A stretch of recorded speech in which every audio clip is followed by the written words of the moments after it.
भारत में अवतारी होगा जो अति विस्मयकारी होगा, ज्ञानी और विज्ञानी होगा वो अद्भुत सेनानी होगा। भारत का कार्यालय होगा, भारत में न्यायालय होगा, भारत होगा विश्व विजेता, भारत होगा विश्व का नेता। जी हाँ दोस्तों, हर देश हर मुल्क के लोग यही चाहते हैं कि देश की प्रगति हो, उनका देश विश्व विजेता हो। परंतु यदि दुनिया भर के मशहूर भविष्य वक्ताओं द्वारा वर्तमान के लिए की गई भविष्यवाणियों की माने तो शायद कुछ लोग उस पर यकीन ना करें। लेकिन आपको बता दें, अपनी इस रिसर्च में हम जिन भविष्य वक्ताओं की भविष्यवाणियों का जिक्र करने जा रहे हैं, उन्होंने आज से पहले भारत ही नहीं बल्कि विश्व भर का जिक्र करते हुए जितनी भी भविष्यवाणियां की हैं, वो 100 की 100 सत्य साबित हुई हैं। दरअसल इन सभी भविष्य वक्ताओं ने अपनी भविष्यवाणी में भारत के विश्व गुरु बनने का जिक्र करते हुए कहा है कि भारत विश्व विजेता होगा, पूरे विश्व में भारत ही सुप्रीम पावर होगा, भारत में ही पूरी दुनिया का कार्यालय होगा और भारत देश का परचम पूरे विश्व में लहराएगा। भविष्य वक्ताओं की भविष्यवाणियां भारत में जन्मी एक महाशक्ति के बारे में यह भी बता रही है कि वह महाशक्ति, वह महापुरुष पूरे विश्व में आध्यात्मिक क्रांति ला देगा, जिसके आध्यात्म ज्ञान से हर बुराई खत्म हो जाएगी, जिससे पूरे विश्व में शांति स्थापित होगी और तीसरा विश्व युद्ध भी टल जाएगा। नमस्कार दोस्तों, आज हम आपके सामने ऐसे महान भविष्य वक्ताओं की भविष्यवाणी लेकर आए हैं जिन्होंने समय से पहले समय की तस्वीर दिखा दी थी, जिनके धुंधले प्रतिबिंब आज स्पष्ट रूप से दिखाई दे रहे हैं। जी हाँ, आज हम आपके सामने एक ऐसे रहस्य का खुलासा करने जा रहे हैं जो एक विचित्र बदलाव की ओर संकेत करता है, एक ऐसा दौर जो विश्व में मानवता और शांति को मुकम्मल करेगा। भविष्यवाणियों के अनुसार लोगों में एक नए तरह का आध्यात्मिक झुकाव देखने को मिलेगा और यह एक आध्यात्मिक संत उस महापुरुष की जागृति से संभव होगा। वो इतना शक्तिशाली होगा कि जमीन से अर्श तक उस महाशक्ति की ही शक्ति होगी। जो दृश्य महान भविष्य वक्ताओं ने दिखाया है उस पर विश्वास करना आसान नहीं था। कहते हैं सांच को आंच नहीं लेकिन प्रमाणित करना नागुज़ीर है। यकीन मानिए, जब हमारी टीम ने इस पड़ताल का सफर शुरू किया तो एक नहीं दो नहीं बल्कि बहुत सारे भविष्य वक्ताओं की भविष्यवाणी में उस महापुरुष और महाबदलाव का जिक्र मिला, जिसके बाद उन्हीं सब भविष्यवाणियों को आधार बनाकर हमारी टीम ने उस महापुरुष की खोज शुरू कर दी। दोस्तों, हमारी इस रिसर्च में समय और कठिन परिश्रम लाजमी था, लेकिन परिणाम निराशाजनक नहीं थे। हमने सभी प्रमाण इकट्ठे किए और भविष्यवाणियों से मिलान करने के बाद अब हम उन्हें आपके सामने लेकर आए हैं। हमारी टीम ने तो पता लगा लिया था, मगर अब वक्त था तो जनता को उस महापुरुष के बारे में अवगत करवाने का। हमारी पड़ताल का निष्कर्ष कुछ ऐसा था कि जिसे जानकर हमारी टीम भी चौंक गई थी और अब ये पड़ताल आपके भी होश उड़ा देगी। तो वीडियो छोड़कर कहीं जाइएगा मत। दोस्तों, वो महापुरुष हम सबके बीच मौजूद है। वीडियो को अंत तक देखिए और जानिए कि कौन है वो महाशक्ति। दोस्तों, बहुत से लोगों ने इन भविष्यवाणियों को अपने हिसाब से किसी पर सेट करने की कोशिश की है। कुछ लोग ओशो को वह महाशक्ति बताते हैं तो कुछ जय गुरुदेव पंथ के प्रवर्तक श्री तुलसीदास जी को, कुछ भारत के माननीय प्रधानमंत्री श्री नरेंद्र मोदी जी पर ये भविष्यवाणी सेट करते हैं तो कुछों ने अन्य संतों व राजनेताओं पर सेट करने की कोशिश की है। लेकिन वास्तव में ये सभी भविष्यवाणियां बिल्कुल फिट किस महापुरुष पर बैठती है, यह जानकारी आपको हमारी रिसर्च को देखने के बाद खुद ब खुद मिल जाएगी। सबसे पहले हम आपको कुछ ऐसे महान भविष्य वक्ताओं की भविष्यवाणियों से रूबरू करवाते हैं जो अपनी सटीक भविष्यवाणी से विश्व विख्यात हैं। हमारे पहले महान भविष्य वक्ता हैं इंग्लैंड के विलियम जॉन वार्नर हैमॉन उर्फ कीरो, जिनको दुनिया के मशहूर हस्तरेखा विज्ञानी के तौर पर जाना जाता है। भारत की आजादी व भारत के उज्जवल भविष्य की सटीक भविष्यवाणी करने वाले कीरो विश्व में होने वाले इस परिवर्तन को किस तरीके से देख रहे थे, आइए जानते हैं।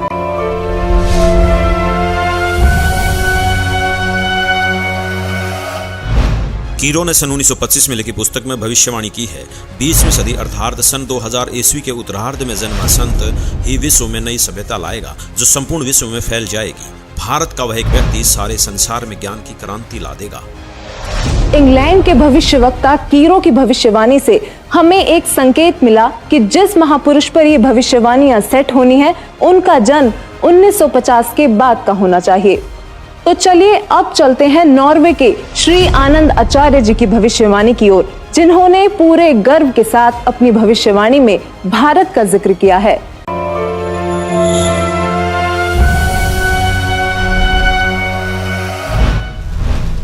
श्री आनंदाचार्य की भविष्यवाणी के अनुसार 1998 के बाद एक शक्तिशाली धार्मिक संस्था भारत में प्रकाश में आएगी, जिसके स्वामी एक गृहस्थ व्यक्ति की आचार संहिता का पालन संपूर्ण विश्व करेगा। धीरे धीरे भारत औद्योगिक, धार्मिक और आर्थिक दृष्टि से विश्व का नेतृत्व करेगा और उसका आध्यात्मिक तत्वज्ञान ही पूरे विश्व को मान्य होगा।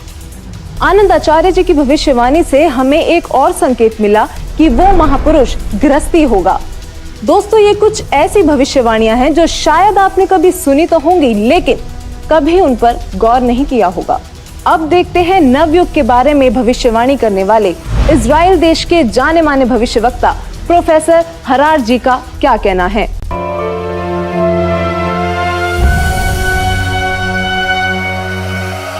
प्रोफेसर हरार। इजराइल के प्रोफेसर हरार के अनुसार भारत देश का एक दिव्य महापुरुष मानवतावादी विचारों से सन 2000 ईस्वी से पहले आध्यात्मिक क्रांति की जड़ें मजबूत कर लेगा। वह सारे विश्व को उनके विचार सुनने को बाध्य होना पड़ेगा। भारत के अधिकतर राज्यों में राष्ट्रपति शासन होगा, पर बाद में नेतृत्व धर्मनिष्ठ वीर लोगों पर होगा जो एक धार्मिक संगठन के आश्रित होंगे। अब बारी आती है फ्रांस के प्रसिद्ध भविष्यवक्ताओं की, जिनकी भविष्यवाणियां एकदम सटीक मानी जाती हैं। जो उन्होंने कह दिया वो पत्थर की लकीर हो गया। तो आइए देखते हैं कौन है ये भविष्यवक्ता और क्या थी इनकी भविष्यवाणियां। तो चलिए सबसे पहले बात करते हैं फ्रांस के महान भविष्यवक्ता डॉक्टर जूले वर्न की।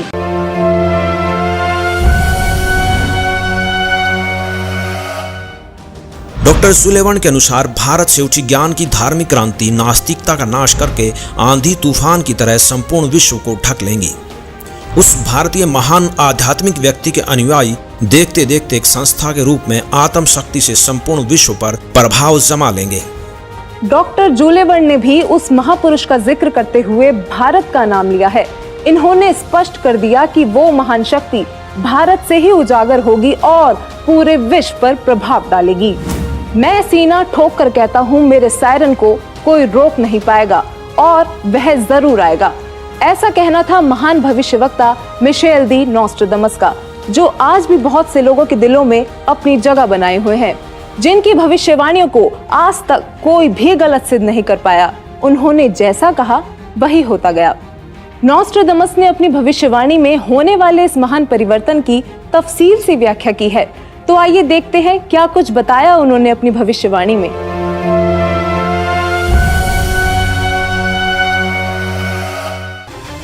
नॉस्ट्राडामस सन 1555 में अपने ग्रंथ के शतक 10 श्लोक 96 में उस महापुरुष के बारे में बताया है कि वह महापुरुष एक ऐसे देश में जन्म लेगा जो 3 तरफ से समुद्र से घिरा हुआ होगा तथा उस देश का नाम एक सागर हिंद महासागर के नाम से होगा, यानी कि हिंदुस्तान। दोस्तों, विश्व में हिंदुस्तान ही ऐसा देश है जो 3 ओर से सागर से घिरा है तथा हिंदुस्तान ही एकमात्र देश है जिसका नाम किसी सागर के नाम से मेल खाता है, हिंद महासागर। फिर शतक 20 श्लोक 25 में कहा है कि वो महापुरुष हिंदुस्तान में पैदा होगा। वह महापुरुष एक ऐसे प्रांत में जन्म लेगा जिसमें 5 नदियां बहती हों। यह उल्लेख उन्होंने शतक 1 श्लोक 50 में किया है। दोस्तों, हिंदुस्तान में पंजाब ही एकमात्र ऐसा प्रांत है जिसमें 5 नदियां बहती हैं, जिनके नाम आपके सामने हैं। नदियों के नाम हैं सतलुज, व्यास, रावी, झेलम और चेनाब। नॉस्ट्राडामस ने शतक 5 श्लोक 41 में बताया है कि उस महापुरुष द ग्रेट शायरन की 4 संतानें होंगी, जिसमें 2 पुत्र और 2 पुत्रियां होंगी। उस महापुरुष के बारे में एक रहस्य उद्घाटन करते हुए नॉस्ट्राडामस ने शतक 5 श्लोक 41 में लिखा है कि उस महापुरुष की माताएं 3 बहनें होंगी।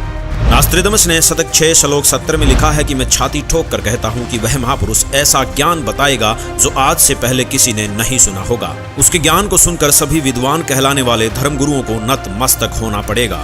एक बेहद हैरान कर देने वाली भविष्यवाणी नॉस्ट्राडामस ने उस महान पुरुष को लेकर करते हुए शतक 1 श्लोक 50 में कहा है कि उस महापुरुष को देशद्रोह अथवा राष्ट्रद्रोही समझकर लोग नफरत करेंगे, लेकिन बाद में सच्चाई जानने के बाद उससे बेहद प्रेम करेंगे। उसके द्वारा स्थापित आदर्श और विचारों का बोलबाला हर जगह हो जाएगा। नॉस्ट्राडामस ने शतक 20 श्लोक 25 में कहा है कि वह न तो क्रिश्चियन ईसाई होगा, न मुसलमान होगा, वह केवल हिंदू ही होगा। शतक 6 श्लोक 17 में नास्त्रोदामस ने कहा है कि वह महापुरुष पूरे विश्व का संचालक होगा, वह महापुरुष विश्व विजेता होगा। शतक 2 श्लोक 79 में बताया है कि वह महापुरुष अपनी सत्य साधना बताएगा तथा इस क्रूर भूमि अथवा काल लोक से मुक्त करवाएगा। शतक 1 श्लोक 50 में कहा है कि वह महान पुरुष अपने ज्ञान के बल से सब राष्ट्रों को नतमस्तक कर देगा। मैं नास्त्रोदामस आपको स्पष्ट कर दूं कि उस महान संत की उपेक्षा न करें। उस महान संत को आराध्य देव मानकर उसकी पूजा करना आपके लिए बहुत हितकारी होगा, क्योंकि वह आदि पुरुष परमेश्वर का अंश दुनिया का तारणहार होगा। प्रसिद्ध भविष्यवक्ता नॉस्ट्राडामस जी की भविष्यवाणी से काफी हद तक यह स्पष्ट हो गया था कि उस महापुरुष की क्या पहचान है। हमारी टीम ने उनके बताए हुए हर उस पॉइंट को नोट किया जो हमें महापुरुष की ओर ले जा सकते थे, और इन सभी तथ्यों को मद्देनजर रखते हुए हम आगे बढ़े और अपनी पड़ताल में अन्य भविष्यवक्ताओं की भविष्यवाणियां भी खंगालना शुरू किया। विकसित तथा विकासशील देशों में शुमार अमेरिका, वहां पर भी भारत और उस अवतारी पुरुष का जिक्र हुआ।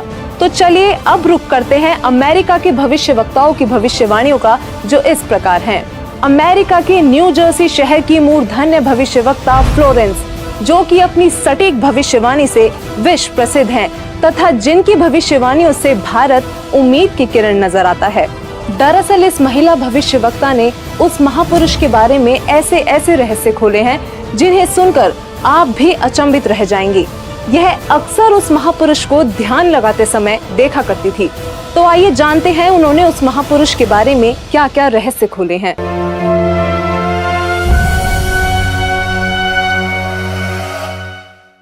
भविष्यवक्ता फ्लोरेंस ने अपनी लिखी पुस्तक golden light of new era में 1960 में लिखा है कि जब मैं ध्यान लगाती हूँ तो अक्सर एक संत को देखती हूँ। उसके सिर पर सफेद बाल हैं, न दाढ़ी है न मूंछ, वह गौर वर्ण का है। उनके ललाट पर आकाश से एक नक्षत्र के प्रकाश की किरणें निरंतर बरसती रहती हैं। मैं देखती हूँ कि वह संत अपनी कल्याणकारी विचारधारा तथा अपने सच्चरित्र प्रबल अनुयायियों की शक्ति से संपूर्ण विश्व में नए ज्ञान का प्रकाश फैला रहे हैं। उनमें इतनी शक्ति है कि वह प्राकृतिक परिवर्तन भी कर सकते हैं। मैं उस पवित्र स्थान पर एक प्रचंड तपस्वी को देख रही हूँ, जिसका तेज बड़ी ही तेजी से फैल रहा है। मनुष्य में सोए दैवत्व को जगाने तथा धरती को स्वर्ग जैसा बनाने के लिए वह संत दिन रात प्रयत्न कर रहे हैं। भविष्यवक्ता फ्लोरेंस बताती हैं कि मैं भविष्य के विषय में एक बहुत ही महत्वपूर्ण बात बता रही हूँ। 20वीं शताब्दी के अंत में भारतवर्ष से एक प्रकाश निकलेगा। यह प्रकाश पूरी दुनिया को उन दैविक शक्तियों के विषय में जानकारी देगा जो अब तक हम सभी के लिए रहस्यमय बनी हुई है। एक दिव्य महापुरुष द्वारा यह प्रकाश पूरे विश्व में फैलेगा। वह सभी को सतमार्ग पर चलने की प्रेरणा देगा। समस्त दुनिया में एक नई सोच की ज्योति फैलेगी। जब मैं ध्यान अवस्था में होती हूँ तो अक्सर यह दिव्य महापुरुष मुझे दिखाई देते हैं। फ्लोरेंस ने बार बार इस संत या दिव्य पुरुष का जिक्र किया है। साथ ही ये भी बताया है कि उत्तरी भारतवर्ष में एक पवित्र स्थान पर वे मौजूद हैं। भविष्यवक्ता फ्लोरेंस की भविष्यवाणियों से हमें जो जानकारी मिली उसकी हमने बड़ी ही गहनता से जांच की, क्योंकि उनकी भविष्यवाणी ने वो रहस्य खोले जो हम सोच भी नहीं सकते थे। फ्लोरेंस की भविष्यवाणी से जो रहस्य उजागर हुआ वो चौंकाने वाला था।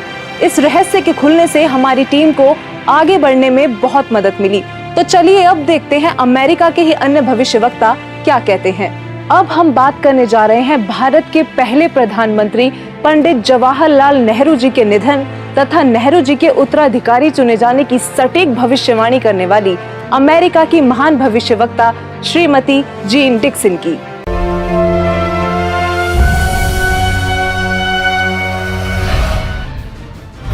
अमेरिका की महिला भविष्यवक्ता जीन डिक्सन में भविष्य दर्शन की जबरदस्त प्रतिभा थी। उनके अनुसार 20वीं सदी के अंत से पहले विश्व में एक घोर हाहाकार तथा मानवता का संहार होगा।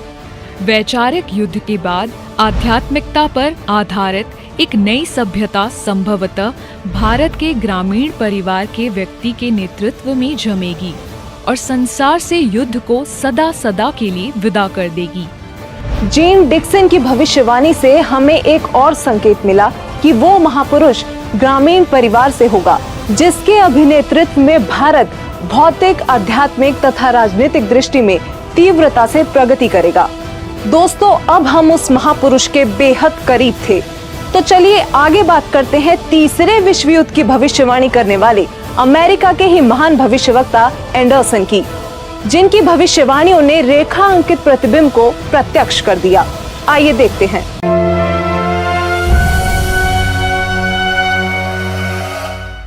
21वीं सदी में भारत के देहात का एक धार्मिक व्यक्ति एक मानव, एक भाषा और एक झंडे की रूपरेखा का संविधान बनाकर संसार को सदाचार, उदारता, मानवीय सेवा व प्यार का सबक देगा।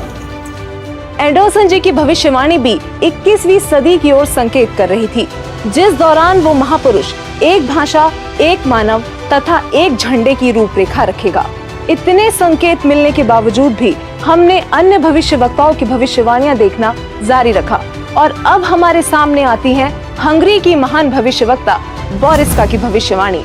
बोरिस्का का नाम भी भविष्यवक्ताओं की सूची में अव्वल है, जो विकसित अनचेतना से संपूर्ण जगत की भूतकालीन तथा भावी गतिविधियों को देख पाने में सक्षम थी।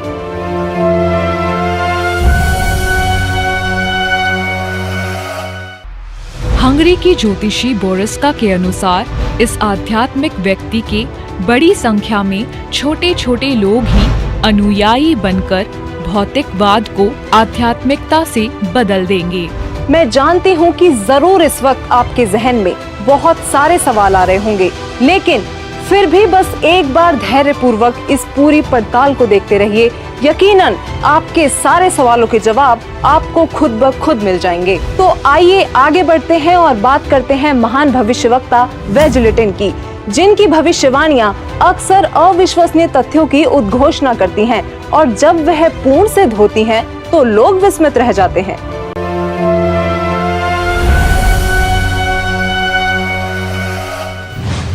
श्री वेजलेटिन। भविष्यवक्ता श्री वेजलेटिन के अनुसार 20वीं सदी के उत्तरार्ध में सन 1950 के पश्चात विश्व में आपसी प्रेम का अभाव, मानवता का हास, माया का संग्रह की दौड़, लूट व राजनेताओं का अन्यायी हो जाना आदि आदि बहुत से उत्पात देखने को मिलेंगे। परंतु भारत में उत्पन्न हुई शांति, भ्रातृत्व भाव पर आधारित नई सभ्यता संसार से देश, प्रांत और जाति की सीमाएं तोड़कर विश्व भर में अमन और चैन उत्पन्न करेंगी। भविष्यवक्ता वेजलेटिन ने अपनी भविष्यवाणी में आज की स्थिति का बखूबी जिक्र किया है। उन्होंने कहा है कि जहां लोगों में आपसी प्रेम का अभाव हो जाएगा, मानवता का ह्रास शुरू हो जाएगा, राजनेता अन्यायी हो जाएंगे और धन कमाने की दौड़ लगी होगी, पूरी दुनिया में अशांति का माहौल होगा, तब वह महापुरुष अपने आध्यात्मिक विचारों से शांति लाएगा। इस हाहाकार को मिटाने वाला महापुरुष बहुत ही जल्द पूरे विश्व में शांति लाएगा।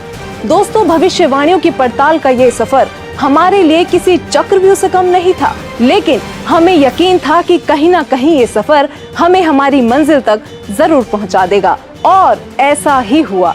क्योंकि वो महापुरुष भारत से है, तो विदेशों के इन सभी भविष्यवक्ताओं की भविष्यवाणियों से जो जो संकेत हमें मिलते गए, उन पर गौर करते हुए अब हम भारत के भी कुछ संतों की भविष्यवाणियों पर ध्यान देने लगे। तो चलिए सबसे पहले बात करते हैं सिख धर्म के गुरु श्री गुरु नानक देव जी की, जिनके बारे में हमें ज्यादा बताने की जरूरत नहीं, क्योंकि सब उनसे बखूबी परिचित हैं। उनकी पुस्तक जन्म साखी भाई बालेवाली में एक ऐसी भविष्यवाणी मिली है जो ये स्पष्ट करती है कि वो महापुरुष कौन होगा। तो आइए देखते हैं क्या है ये भविष्यवाणी।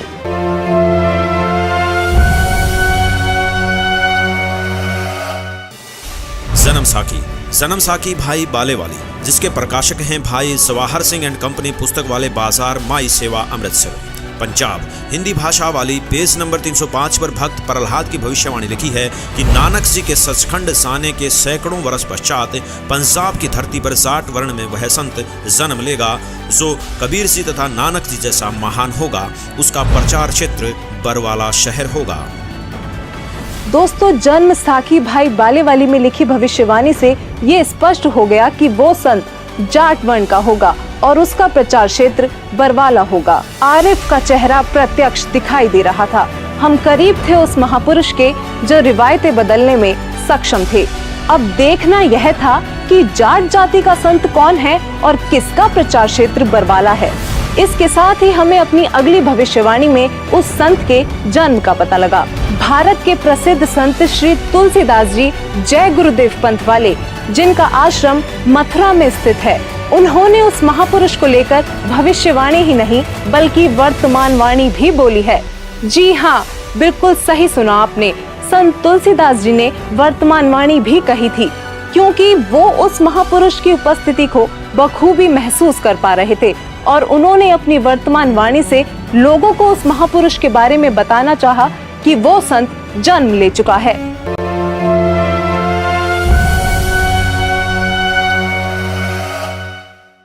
श्री तुलसीदास जी उर्फ जय गुरुदेव जी ने 7 सितंबर 1971 में भविष्यवाणी की थी, जो अपनी शाकाहारी पत्रिका में पेज नंबर 50 में लिखी है कि वह अवतार जिसकी लोग प्रतीक्षा कर रहे हैं वह 20 वर्ष का हो चुका है।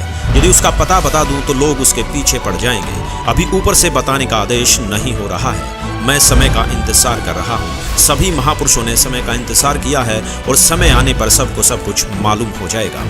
श्री तुलसीदास जी द्वारा 28 अगस्त 1971 को की गई भविष्यवाणी अनुसार महापुरुष का जन्म भारतवर्ष के एक छोटे से गांव में हो चुका है और वह व्यक्ति मानव इतिहास का सबसे महत्वपूर्ण व्यक्ति बनेगा। उसे जनता का इतना बड़ा समर्थन प्राप्त होगा कि आज तक किसी को नहीं मिला है।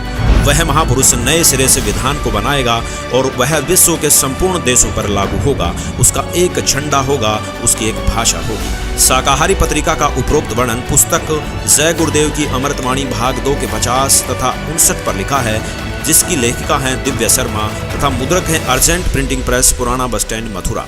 इसके साथ ही एक और भविष्यवाणी बाबा जय गुरुदेव उर्फ तुलसीदास जी द्वारा 28 अगस्त 1971 को की गई थी, जो शाकाहारी पत्रिका पृष्ठ 59 में लिखी है। संत तुलसीदास जी ने अपनी वाणी में यह स्पष्ट रूप से बताया कि वो संत पृथ्वी पर मौजूद है और 7 सितंबर 1971 को वह पूरे 20 वर्ष का हो चुका है।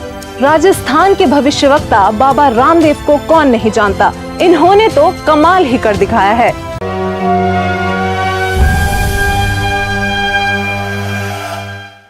बाबा रामदेवराज जी ने अपनी पुस्तक 24 प्रमाण में लिखा है कि वो संत जाट जाति से होगा, वह तारणहार कलयुग में सतयुग लाएगा। उस संत की एक पहचान और भी होगी कि वह कबीर देव के गुण गाएगा। वो संत चारों वेदों के अनुसार ज्ञान बताएगा तथा सूक्ष्म वेद सारे ज्ञान का आधार होगा और वह तारणहार संत हरियाणा में होगा। दोस्तों, बाबा रामदेव जी ने भी अपनी भविष्यवाणी में ये संकेत दिए हैं कि वो संत जाट जाति से होगा, हरियाणा प्रदेश में जन्म लेगा, चारों वेद तथा सूक्ष्म वेद से ज्ञान बताकर कबीर देव के गुण गाएगा। दोस्तों, कलयुग में सतयुग जैसा माहौल देखने वाले योगी नारायण जी को शायद आप ज्यादा ना जानते हो, लेकिन दक्षिण भारत के इस भविष्यवक्ता ने ऐसी भविष्यवाणी की हैं जो आपको सोचने पर मजबूर कर देंगी।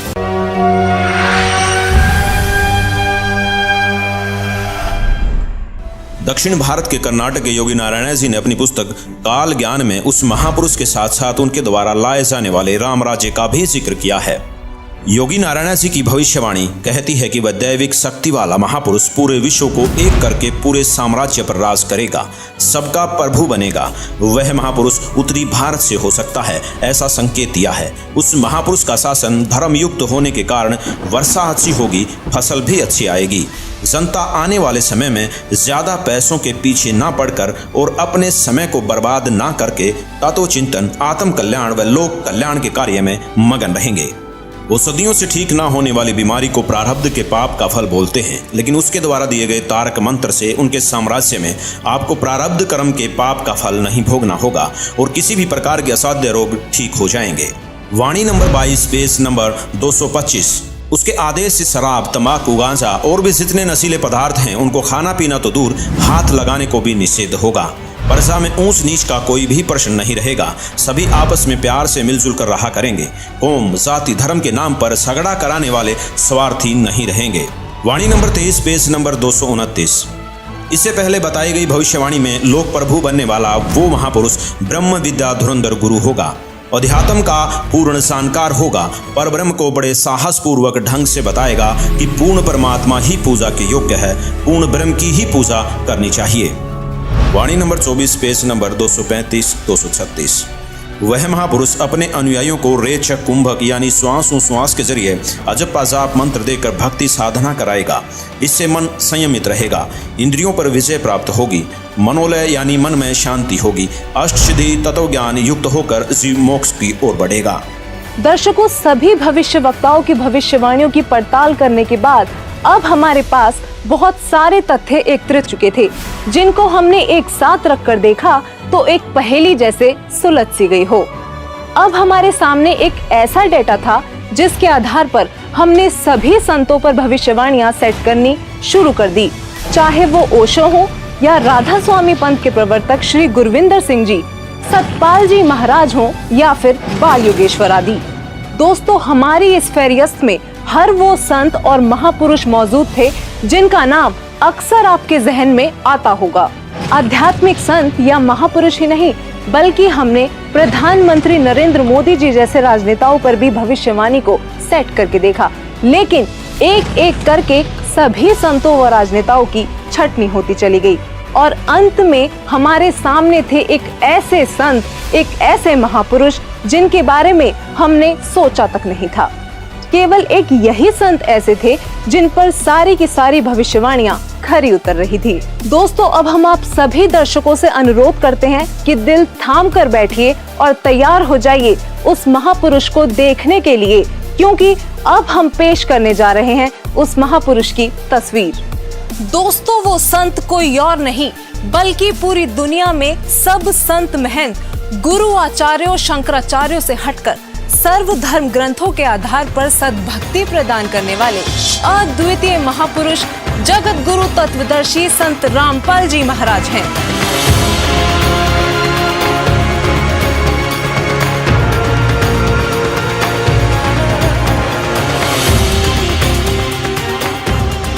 जी हाँ, यही है वो महापुरुष जिनके विषय में देश और विदेशों के महान भविष्यवक्ताओं ने भविष्यवाणियां की हैं। दोस्तों, हमने इस सफर की शुरुआत में ही बताया था कि परिणाम आपको चौंका देगा। यकीनन संत रामपाल जी ही वो महापुरुष हैं जिन पर सभी भविष्यवाणियों का हर एक तथ्य पूरी तरह से फिट हो रहा था। अब बस आप वीडियो को अंत तक देखते जाइए, क्योंकि अब हम बारी बारी सभी भविष्यवाणियों को संत रामपाल जी से जोड़कर दिखाएंगे, जिससे आप स्वयं ये निर्णय कर लेंगे कि हमारी रिपोर्ट सही है या नहीं। तो चलिए सबसे पहले बात करते हैं उस पृष्ठभूमि की जहां वो महापुरुष अवतरित हुए। नोस्ट्रेदामस के अनुसार वह महापुरुष ऐसे देश से होगा जो 3 तरफ से समुद्र से घिरा होगा और उस देश का नाम भी एक सागर, हिंद महासागर के नाम पर होगा, यानी कि हिंदुस्तान। अमेरिका की भविष्यवक्ता फ्लोरेंस और जीन डिक्सन का कहना है कि प्राकृतिक परिवर्तन भी कर सकने वाला वह महापुरुष उत्तर भारत के ग्रामीण परिवार में होगा। 28 अगस्त 1971 को जय गुरुदेव पंथ के प्रवर्तक श्री तुलसीदास जी ने भी उस महापुरुष का उल्लेख करते हुए कहा है कि उनका जन्म भारतवर्ष के एक छोटे से गांव में हो चुका है। वह तारणहार संत हरियाणा में होगा। कुछ ऐसा ही कहना है राजस्थान के बाबा रामदेव राजी का। इसके अलावा इंग्लैंड के कीरो और फ्रांस के जुलेवन जैसे भविष्यवक्ताओं ने भी उस महाशक्ति के बारे में भारत में ही होने के संकेत किए हैं। संत रामपाल जी का जन्म उत्तर भारत के छोटे से गांव धनाना, जिला सोनीपत, हरियाणा, जो कि पहले पंजाब प्रांत था, वहां एक ग्रामीण परिवार में हुआ। इंग्लैंड के भविष्यवक्ता कीरो ने उस संत का जन्म 20वीं सदी के उत्तरार्ध में अर्थात सन 1950 के पश्चात 1951 में हुआ बताया है। तो वही श्री तुलसीदास जी और जय गुरुदेव जी ने भी 7 सितंबर 1971 की अपनी भविष्यवाणी में बताया है कि वह महापुरुष 20 वर्ष का हो चुका है। संत रामपाल जी का जन्म 8 सितंबर 1951 में यानी कि 20वीं शताब्दी के उत्तरार्ध में हुआ है और श्री तुलसीदास जी द्वारा की गई भविष्यवाणी के अनुसार 7 सितंबर 1971 को संत रामपाल जी पूरे 20 वर्ष के हो चुके थे। फ्रांस के महान भविष्यवक्ता नोस्ट्रेदामस के अनुसार वह महापुरुष न ईसाई होगा और न मुसलमान, वह केवल हिंदू ही होगा। और इसी भविष्यवाणी का समर्थन जन्म साकी भाई बालेवाली में भी किया गया है कि वह संत जाट वर्ण का होगा और उसका प्रचार क्षेत्र बरवाला है। बाबा रामदेवरा जी ने अपनी भविष्यवाणी में बताया है कि वह संत जाट जाति से होगा तथा चारों वेदों और सूक्ष्म वेद से ज्ञान बताकर कबीर देव के गुण गाएगा। यहाँ संत रामपाल जी ही विश्व में एकमात्र ऐसे संत हैं जो हिंदू धर्म में जाट जाति से बिलोंग करते हैं और जिनका प्रचार क्षेत्र भी सतलोक आश्रम बरवाला, जिला हिसार, हरियाणा रहा है। वो सभी धर्म ग्रंथों के आधार पर कबीर देव जी का गुणगान करते हैं। नॉस्ट्रेडमस के अनुसार उस महापुरुष की 4 संतानें होंगी और उनकी माताएं 3 बहनें होंगी। यहाँ नॉर्वे के आनंदाचार्य जी ने भी यही बताया है कि वह महापुरुष एक गृहस्थ व्यक्ति होगा। ये भविष्यवाणी भी संत रामपाल जी पर पूरी तरह से खरी उतरती हैं। दरअसल संत रामपाल जी की माताएं 3 बहनें हैं। ये बात प्रमाणित करने के लिए पेश है आपके सामने संत रामपाल जी की माता जी का यह वीडियो। माता जी, क्या शुभ नाम है आप जी का? चंद्र देवी। माता जी, कौन से गांव से हैं आप? दमकन खेड़ी। माता जी, आप कितने भाई बहन हैं? 6 बहन भाई, 3 बहन 3 भाई। माता जी, आपकी जो 3 बहन हैं उनके क्या क्या नाम हैं? बड़ी लक्ष्मी, मेरा नाम चंद्र देवी, उसका है प्यारी। वहीं संत रामपाल जी महाराज जी की 4 संतानें, 2 पुत्र तथा 2 पुत्रियां भी हैं। अमेरिका के न्यू जर्सी शहर की भविष्यवक्ता फ्लोरेंस ने बताया कि वह महापुरुष गौर वर्ण के हैं। सिर पर सफेद बाल है, न दाढ़ी है और न मूछें। इन सभी भविष्यवाणियों का मिलान आप जी चाहें तो अपने आप भी कर सकते हैं। संत रामपाल जी गौर वर्ण के हैं। उनके सिर पर सफेद बाल है और वो बगैर दाढ़ी मूछ के रहते हैं। एक आश्चर्यचकित भविष्यवाणी करते हुए फ्रांस के नॉस्ट्रेडमस जी कहते हैं कि प्रथम तो लोग उस महापुरुष को देशद्रोही अथवा राजद्रोही समझकर नफरत करेंगे, लेकिन बाद में सच्चाई जानकर बेहद प्रेम करेंगे। दोस्तों, 2014 में संत रामपाल जी पर देशद्रोह का झूठा केस भी लगाया गया, लेकिन आज संत रामपाल जी की लोकप्रियता लोगों के सिर चढ़कर बोल रही है। कुछ और बातें जो भविष्यवाणियों में सामने आई वो इस प्रकार हैं। अमेरिका के भविष्यवक्ता एंडरसन के मुताबिक 21वीं सदी में वह महापुरुष एक मानव, एक भाषा व एक झंडे की रूपरेखा रखेगा। योगी नारायण जी के अनुसार उस संत के आदेश से शराब, तंबाकू, गांजा और भी जितने नशीले पदार्थ हैं उनको खाना पीना तो दूर, हाथ लगाने को भी निषेध होगा। प्रजा में ऊंच नीच का कोई प्रश्न नहीं रहेगा। सभी प्यार से आपस में मिलजुल कर रहा करेंगे और वह महापुरुष रेचक कुंभक यानी श्वास उश्वास के जरिए अजब पाजाब मंत्र देकर भक्ति साधना कराएगा। वह पूर्ण परमात्मा को ही पूजा के योग्य बताएगा। दोस्तों, संत रामपाल जी श्वास उश्वास की क्रिया बताकर केवल पूर्ण परमात्मा की भक्ति कराते हैं। संत रामपाल जी से नाम दीक्षा लेकर करोड़ों भक्त उनके आदेश अनुसार नशीली वस्तुओं को हाथ तक नहीं लगाते और ना ही किसी जाति पाति धर्म मजहब में भेदभाव करते हैं, क्योंकि संत रामपाल जी कहते हैं, जीव हमारी जाति है, मानव धर्म हमारा, हिंदू मुस्लिम सिख ईसाई कोई धर्म नहीं है न्यारा। अमेरिका की ही भविष्यवक्ता फ्लोरेंस बताती हैं कि वह संत अपनी कल्याणकारी विचारधारा तथा अपने सच्चरित्र प्रबल अनुयायियों की शक्ति से पूरे विश्व में नए ज्ञान का प्रकाश फैला रहा है। फ्रांस के भविष्यवक्ता डॉक्टर जुलेवन के अनुसार भारत से उठी ज्ञान की धार्मिक क्रांति नास्तिकता का नाश करके आंधी तूफान की तरह संपूर्ण विश्व को ढक लेगी। उस महापुरुष के अनुयायी देखते देखते एक संस्था के रूप में संपूर्ण विश्व पर प्रभाव जमा लेंगे।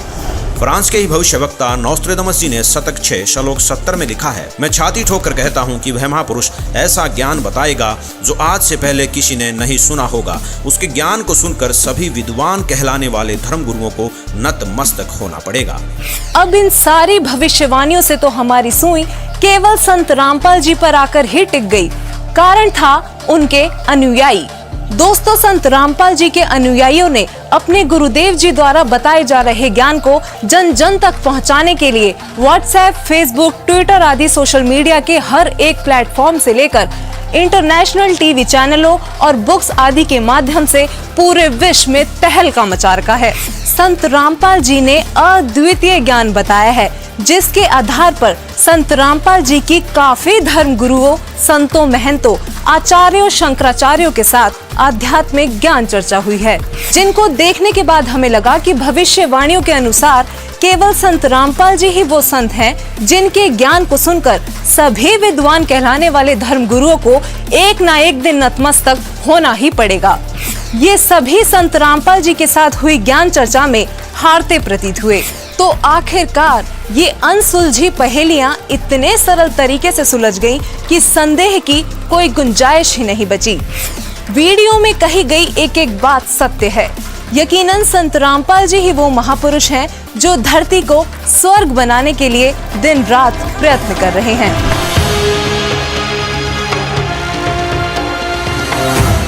पर में पंथ प्रगट हो बाणी, ये पर माँ पंथ गरीबदास के पंथ में कहते, मेरी महिमा की वाणी, मेरी लीला की वाणी पुनः प्रगट होगी उसके द्वारा, और शब्द हमारे का निर्णय ठानी। बर में पंथ प्रगट हो बाणी, हवे बाणी ये हवे है, और शब्द हमारे का निर्णय ठानी। अस्थिर घर का मरम ना पावे, ये 12 पंथ हम ही को ध्यावे। कि 12 पंथ तक, गरीबदास पंथ तक ये उस स्थायी स्थान पर नहीं जा सकते, सतलोक प्राप्ति नहीं कर सकते। फिर कहते हैं बर में पंथ हम ही चलावें, बर में पंथ में हम ही चलकर आवेंगे। गरीबदास वाले में आगे चल गए और सब पंथ मिटा के एक का पंथ चलावें। और कहते हैं अब परमात्मा ने कलयुग को 3 चरणों में बांटा है। ये प्रथम चरण कलयुग निर्याना, तब मगर मांडो में दाना। प्रथम चरण कलयुग का उस समय समझो जब मैं घर से सह शरीर जाऊंगा, वो प्रथम चरण होगा। और बीचली पीढ़ी का कब होगा? 5505 बीत जाएंगे तब। अब देखो आगे ये बताया कि कलयुग ऐसे ऐसे बीतेगा। और फिर बताया है कि 5000, ये कलयुग के विषय में बताया कि 5505 तब ये शब्द होगा सच्चा। ओए होए, कहते 5505 वर्ष जब बीत जाएंगे तब यह मेरी बात सच्ची होगी। ये कबीर सागर है। और इसके सवसम बोध नामक एक चैप्टर है, और खंड इसका वही बोध सागर खंड है। 170 पृष्ठ से यहाँ से देखियो, ये सत्य कबीर वचन यानी परमात्मा के वचन है, लेकिन हमारे काम के ये यहाँ से हैं। 171 पृष्ठ से सवसम वेद बोध, सवसम वेद बोध यहाँ लिखा है 5 सहस और 500 जब, 5 सहस और 500 यानी 5500 जब कलयुग बीत जाए, महापुरुष फरमान तब जग तारण को आए। अब 5 सहस और 500 यानी 5500 जब कलयुग बीत जाए, महापुरुष फरमान तब जग तारण को आए। 5500 जब कलयुग बीत जाएगा तब एक महापुरुष संसार का उद्धार करने के लिए आएगा, और उसके पास सही फरमान होगा। फरमान माने वो मंत्र जाप आदेश। हिंदू तुर्क आदिक सब जेते जीव जहान, और सत्य नाम की साख गहें वो पावे पद निर्वाण। अब क्या बताया है कि हिंदू तुर्क, हिंदू और मुसलमान जो अलग अलग होंगे, और फिर और भी जो होंगे जैसे सिख और ईसाई आदिक यानी सभी जेते जीव जहान, सतनाम की साख गए ये पावे पद निर्वाण। निर्वाण माने मोक्ष, मोक्ष पद पाएंगे सब के सब वो सतनाम प्राप्त करके इस दास से, महापुरुष से। जैसे परमात्मा ने कहा था उस कबीर वाणी में कि सभी पंथों को मिटा के एक पंथ चलाऊंगा, उसके विषय में फिर दोहराया है कि वो कैसे एक होंगे।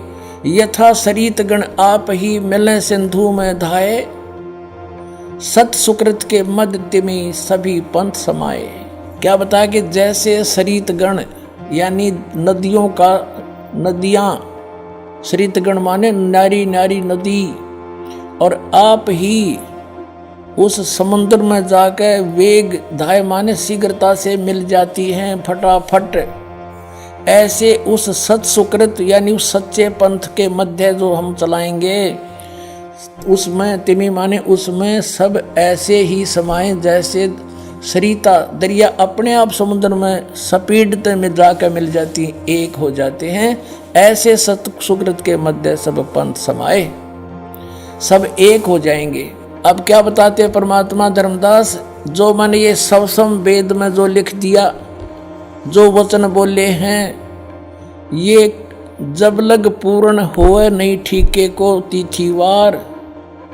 ये ठीक क्या होती है? जैसे हमारे पहले पुराने समय में हम छोटे छोटे थे, जब यूं कहा करते कि एक व्यापारी भैंस ले गया और पैसे ना देता, आगे से आगे ठीक बता रहा है, आगे तागे समय धर रहा है, पैसे नहीं दे रहा।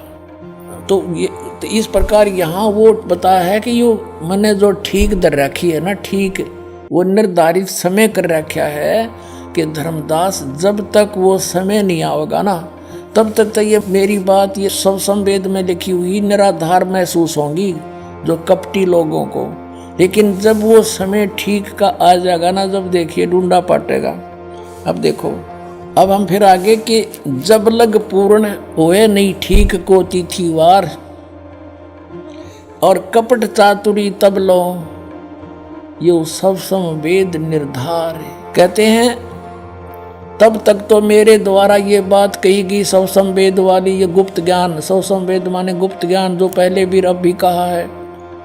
तो ये निराधार महसूस होगा जब लग पूर्ण होए नहीं ठीका, जो ठीक को तिथिवार, यानी ठीक उस निर्धारित धरे हुए निर्धारित किए हुए समय की जो समय नहीं आएगा, तब तक तो मेरा यो ज्ञान निराधार महसूस होगा। जब वो समय आ जाएगा ठीक का, जो है ठीक का दिन आवंत, युगंत लिखा आवंत, तो क्या होगा? सब ही नारी नर शुद्ध, सब कपट छोड़ के बुराई त्याग देंगे सब नर नारी। और जब ठीक का दिन आवंत और कपट चातुरी छोड़ के वो शरण कबीर गहनत।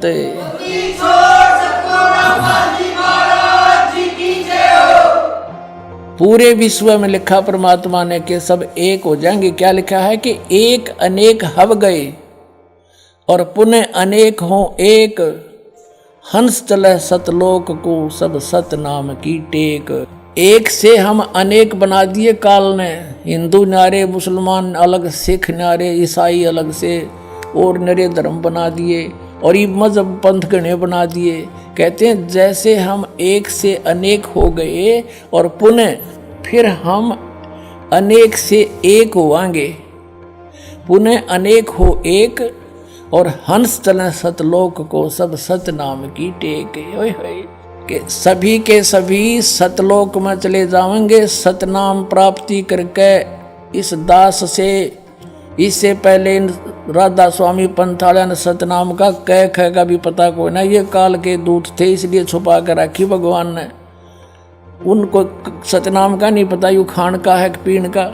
अब ये वास्तविक मंत्र आपको दिया जाएगा, इससे आप सबका मोक्ष होगा, पूरे विश्व में शांति। देखना आगे कितना कमाल किया है कि घर घर बोध विचार हो, मेरे ज्ञान का घर घर चर्चा चलेगी और दुर्मति दूर बहाए, सबकी दुर्बुद्धि दूर हो जाएगी, हाहाकार मिट जाएगा, माया की दौड़, मिलावट, रिश्वतखोरी, आपस में लड़ाई खींचातानी, ये दुर्मति दूर बहाए और कलयुग में एक होकर सब बरतें सहज शोभाए।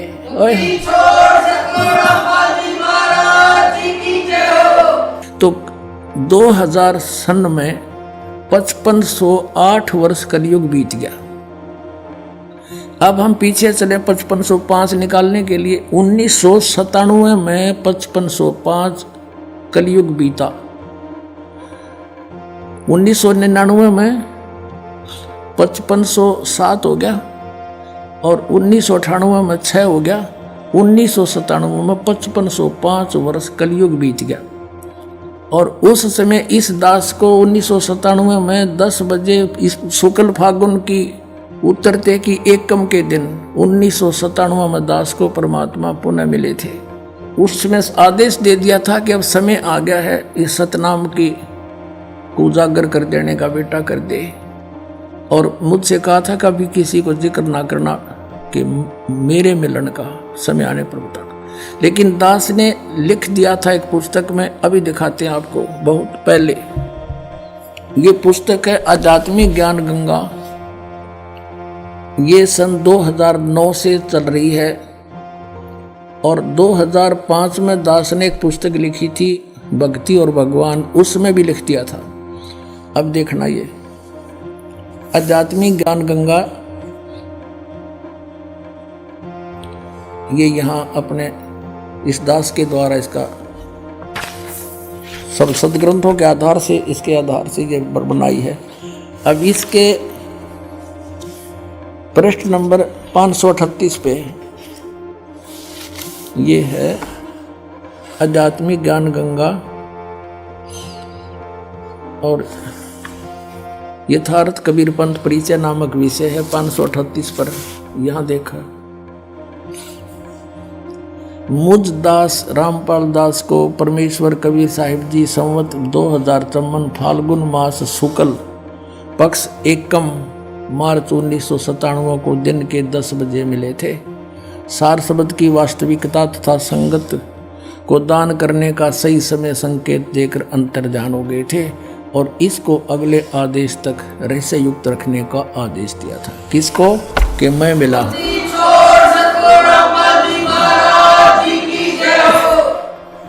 तो पुण्यात्माओं, ये दास ने कोई बाद में नहीं लिखी, ये 5505 तो ईब समझ में आई हमारा। ये ईब कैलकुलेशन करी दोबारा भी कैसे सेट होया। ये वहाँ नो का नो जिसने मालिक ने बना के भेज रखा उसमें कमी नहीं रह सकती। ये दास उसी परमेश्वर का भेजा हुआ है आपके लिए।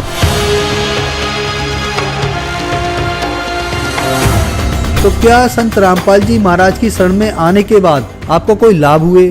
संत रामपाल जी महाराज जी की शरण में आने से हमारे जो माइंड में प्रॉब्लम रहती थी वो सही हुई और हमारी बेटी की जो निमोनिया थी वो भी ठीक हुई। हमारी आर्थिक स्थिति ठीक हो गई। मेरे हस्बैंड की जॉब नहीं होती थी, उनकी जॉब पहले पानीपत में लगी, कॉन्ट्रैक्ट पे लगे थे, 2-2.5 साल तक रहे। आज वो परमानेंट जॉब पे करनाल में लगे हैं। आशीर्वाद मात्र से मेरे गले में जो कैंसर की गांठें थी वो बिल्कुल ठीक हो गई और मेरे दिल में छेद था वो भी संत रामपाल जी महाराज के आशीर्वाद मात्र से ही बिल्कुल ठीक हूँ मैं। छोटी मोटी बीमारी थी तो परमात्मा की दया से शरण में आने से संत रामपाल जी महाराज जी के वो भी बिल्कुल दूर हो गई छोटी मोटी बीमारी जो थी। सदगुरु रामपाल जी महाराज की कृपा से यहाँ आने के बाद में ये नशा पता सब मेरा छूट गया, जबकि इतने कोशिश करने के बावजूद मैं नशे से एक पल भी दूर नहीं रहने पा रहा था। तो पहले बहुत नशे करता था, दारू गांजा भांग शराब जितने भी हैं टोटल नशे दास किया करता था। संत रामपाल जी की शरण में आने से पहले सबसे पहले तो मुझे एक लाभ हो गया, नशे छूट गए। कैंसर की बीमारी बिना ऑपरेशन बिना कुछ दवा के संत रामपाल जी महाराज जी ने चरणामृत प्रसाद दिया और आशीर्वाद दिया और भक्ति ज्ञान दिया और उसके बाद मैं तंदुरुस्त हूँ और दिन में अपना सब कुछ खाता हूँ, मुझे कोई समस्या नहीं है। सबसे बड़े लाभ ये हुआ है कि मेरे पापा जी हैं जिनको डायबिटीज़ बहुत ज़्यादा ही रहती थी कि 500 से नीचे उतरने वाली डायबिटीज़ आज एकदम नॉर्मल है। गुरुदेव संत रामपाल जी महाराज से नाम दीक्षा लेने के बाद सदगुरुदेव जी ने ऐसे दया करी कि जिस दिन मैंने नाम दीक्षा ली उसी दिन 5 साल से यानी रोटी नहीं खाई थी, लेकिन उसी दिन मैंने 4-5 रोटी खाई और मेरा जलन का रोग समाप्त होने लगा। संत रामपाल जी महाराज से नाम दीक्षा लेने के बाद मेरा कैंसर का रोग बिल्कुल ठीक हो गया, मैं बिल्कुल स्वस्थ हो गया। जो कबीर जी हैं वो पूर्ण परमात्मा हैं और सतगुरु रामपाल जी महाराज जी हैं वो कबीर परमात्मा के खुद अवतार हैं, इस धरती पे आए हुए हैं। उन्होंने ही सब रजा की है, उनकी ही दया से हमें सारे लाभ हुए हैं। जब मैं दोबारा गई पीजीआई, फिर वहाँ टेस्ट हुए तो सारे टेस्ट क्लियर हो गए। अब जो मेरी प्रॉब्लम थी तीसरे स्टेज पे थी, वो मेरा कैंसर खत्म हो गया। हिंदी छोड़ सतगुरु रामपाल जी महाराज की शरण में जाने के बाद मैं आज कोई भी फ्रूट है, कुछ भी है, चाहे डस्ट है, मेरे को वो बिल्कुल इफेक्ट नहीं करती है। I can eat everything, I can go anywhere, मैं कुछ भी मतलब आज करने में सक्षम हूँ। जब उस डॉक्टर से मेरी बात हुई तो डॉक्टर ने कहा ये तो सच में आपके गुरुजी का ही चमत्कार है संत रामपाल जी महाराज का, जो ये ठीक होगा, नहीं तो कैंसर पेशेंट कभी बचता नहीं है इस कंडीशन में। इतना खतरनाक इनको पॉइजन फैल चुका था, पूरा नसों में भर चुका था। उन नसों से ऑटोमेटिकली पॉइजन गायब होना, ये सबसे बड़ा चमत्कार ही है परमात्मा का। और जब से मैं संत रामपाल जी महाराज की शरण में आई हूँ, मेरा 1 रुपया नहीं गया। आज 4 साल हो रहे हैं लगभग, मैंने कोई दवा भी नहीं खाई है, कोई भी नहीं। इवन मुझे सर्दी खांसी और बुखार भी नहीं होता। जगत गुरु तत्वदर्शी संत रामपाल जी महाराज जी के इस महान मिशन को सफल बनाने के लिए करोड़ों लोग उनके साथ जुड़ रहे हैं। हमारी टीम का भी आप सभी से यही अनुरोध है कि दुनिया में महापुरुष कभी कभार ही आते हैं, इसलिए आप भी संत रामपाल जी महाराज जी के सत्संग सुनिए और शीघ्र अतिशीघ्र उनसे जुड़कर नाम दीक्षा लेकर अपना व अपने प्रियजनों का कल्याण करवाएं। धन्यवाद।